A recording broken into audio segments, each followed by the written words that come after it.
मैत्रिणींनो, मी भारती देशमुख स्वागत करीत आहे आपल्या सर्वांचं भारतीज रेसिपी कॉर्नरमध्ये। भारतीज रेसिपी कॉर्नरमध्ये आज आपण बनवणार आहोत पेरूची चटणी। तर एकदम सोप्या पद्धतीने आणि झटपट अगदी 3 ते 4 मिनिटात बनणारी ही रेसिपी आहे। ही टेस्टी सुद्धा तेवढीच आहे, त्यामुळे व्हिडिओ शेवटपर्यंत बघा आणि रेसिपी नक्की ट्राय करा। तर त्यासाठी मी इथे घेतलेला आहे एक मोठा पेरू।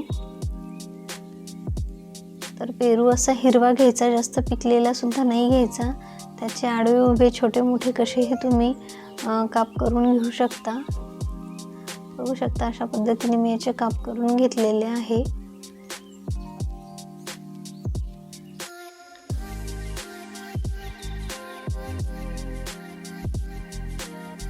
त्यानंतर इथे टाकलेले आहे 3 हिरव्या मिरच्या,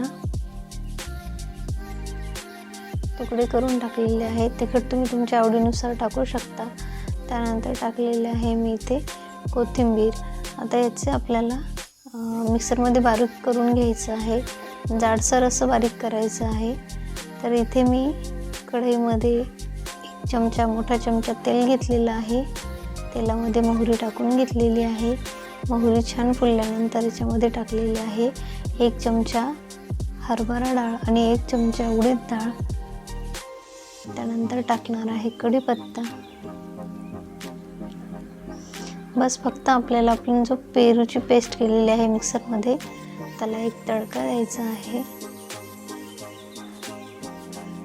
आणि जे आपण पेरूचं वाटण बघा अशा पद्धतीने केलेलं आहे। मी जास्त जाडही केलेले नाही आहे आणि जास्त बारीक सुद्धा केलेले नाही आहे। आता हे छान आपल्याला तेलामध्ये परतून घ्यायचं आहे।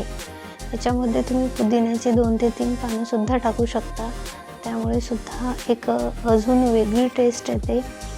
त्यानंतर थोडा गुळही तुम्हाला जर आवडत असेल तर यामध्ये ॲड करू शकता। त्यामुळे खट्टी मिठी अशी छान टेस्ट आपल्या पेरूच्या चटणीची येईल। त्यानंतर इथे चवीनुसार मीठ टाकलेलं आहे आणि भाजी छान आपली 2 मिनिट तेलावरती परतून घेतलेली आहे।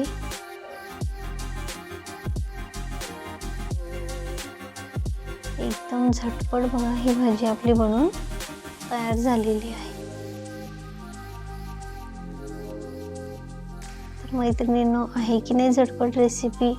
आवडली असेल तर जास्तीत जास्त शेअर करा, लाईक करा आणि भारतीज रेसिपी कॉर्नरला सबस्क्राईब करा।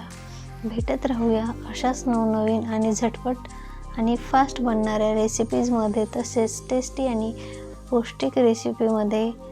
तोपर्यंत थँक्यू।